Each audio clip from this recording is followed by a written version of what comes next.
যদি ইমানদার হয়ে থাকেন আল্লাহ তাকে ক্ষমা করুন।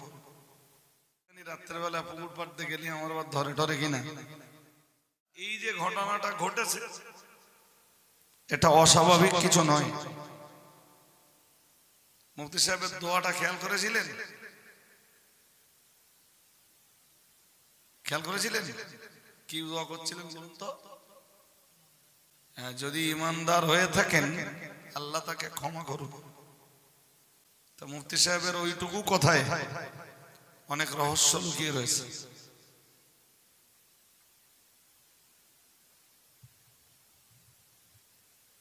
পৃথিবীর কিছু মানুষকে যে অবস্থাতে আমরা দাফন করি ওই অবস্থাতে থেকে যায়। সুতরাং ও নিয়ে ভয় পাবার কিছু নেই। এই আশপাশের কেউ যদি ভয় পায় এরকম ব্যাপার না যে কে জানি রাত্রের বেলা পুকুর পাড়তে গেলে আমার আবার ধরে ধরে কিনা। কারোর ভিতরে যদি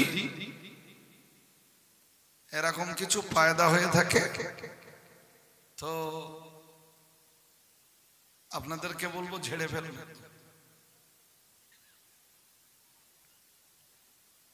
জি এখানটাতে কবর ছিল আপনারা জানতেন না তো? হ্যাঁ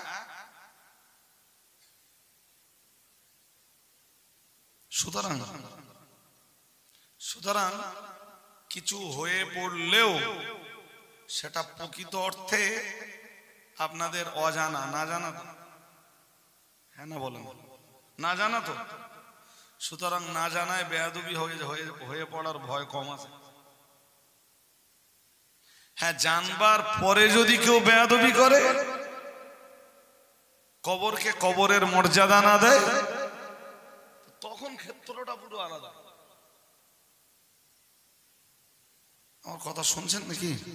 আমি তো এই স্টেজে এসে তাই শুনলাম যখন মুফতি সাহেব বলছিলেন তাই। তো এইটা নিয়ে জি নিজেদের ভিতরে আলাপ আলোচনা পর্যালোচনা একদম আর না হওয়া, যেটা করণীয় সেটুকু করেছেন তো? হ্যাঁ না বলেন? করেছেন আলহামদুলিল্লাহ।